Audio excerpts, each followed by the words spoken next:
આપણે ત્યાં સરકારી કચેરીઓમાંથી લોકોની લાઈનો હટી જાય તો સૌથી મોટી સમસ્યાઓનું જ નિવારણ આપી જાય છે, પરંતુ ગમે તેટલી ઓનલાઈન સિસ્ટમો લાવો, લાઈનો નથી ઘટતી.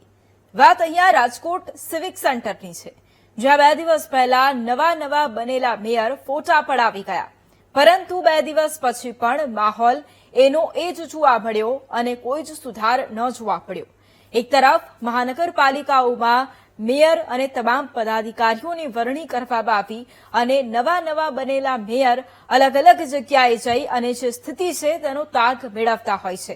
તેવામાં રાજકોટના પણ મેયર છે, તે પણ એ જગ્યાએ ગયા અને પરિસ્થિતિ જાણવાનો પ્રયાસ કર્યો કે ખરેખર લોકોને સુવિધા મળી રહી છે કે નહીં, કે ખરેખર લોકો શું ધક્કે ખાઈ રહેવા મજબૂર બન્યા છે. તેમણે અધિકારીઓ સાથે પણ વાત કરી, તેમને સમજાવ્યા પણ ખરા, પરંતુ 2 દિવસ બાદ ત્યાં પરિસ્થિતિ કંઈક અલગ જ જોવા મળી છે. લોકો લાઇનમાં ઉભા રહેવા મજબૂર બન્યા અને લોકો પરેશાન જોવા મળ્યા. ત્યારબાદ લોકોએ શું કર્યું છે અને વીટીવી ન્યૂઝે જે રિયાલિટી ચેક કર્યું છે તેમાં શું હકીકતો સામે આવી છે તે જોઈશું.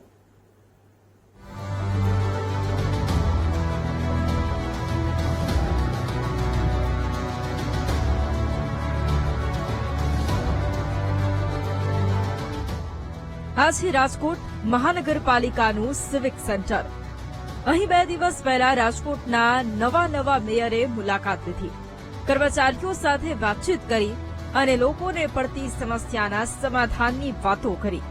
લોકોને અગવડ ન પડે તેવી સુવિધા આપવા કહ્યું, પરંતુ 2 દિવસ પછી પરિસ્થિતિ એની એ જ. વીટીવી ન્યૂઝની ટીમ પર મેયર નેહલ શુક્લાની મુલાકાતના 2 દિવસ પછી સિવિક સેન્ટરની મુલાકાતે પહોંચી તો હાલત તમે ખુદ અહીં દ્રશ્યોમાં જોઈ શકો છો. લોકો સેન્ટર ખુલે તે પહેલા જ લાઈનોમાં લાગી જાય છે. આ લાઈનને જોતા તો વારો આવશે કે નહીં તે કહેવું પણ મુશ્કેલ છે. લોકો સાથે અમે વાત કરી તો સાંભળો તે શું કહે છે.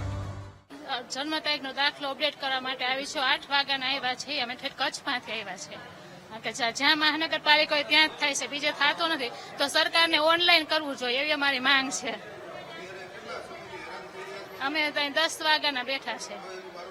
હજી વારો નહીં તો કાલે પાછું આવું છો. જન્મ તારીખના દાખલામાં એક નામ ચડાવવાનું છે. નામ ચડાવવા માટે અમારા 3જો ધક્કો 11 વાગ્યાના બેઠા. હજી જે વારો આવ્યો તો કુવાડવાથી ધક્કો ખાધો અમે. હા, કુવાડવાથી આવ્યા.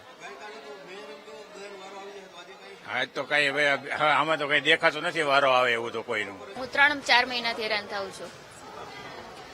મારે બસ નવું આધાર કાર્ડ બનાવવાનું છે અને CRS પોર્ટલ માટે થઈને અટકેલી છે પ્રોસેસ. અને અહીંયા હવે પેલી હું છું 9:30 ની બેઠેલી છું, શાયદ વારો આવી જાય. 9:30 ની બેઠી છું. એ બધાને મત જોતો હતો એટલે અમને હેરાન કરતા હતા. એ બધું કામ એનું પતી ગયું, કોઈ જવાબ ના દે, કોઈ ભાવ ના પૂછે.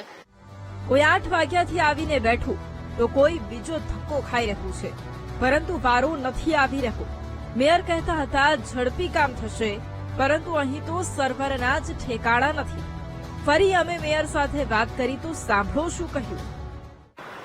એના માટેનું સોલ્યુશન વિચારી રહ્યા છીએ. લોકોને હાલાકી પડી રહી છે, ધ્યાનમાં છે, અને એના માટેની જે કંઈ રજૂઆત અને ઉકેલ લઈ આવવાનો છે એના માટે પ્રયત્નશીલ છીએ.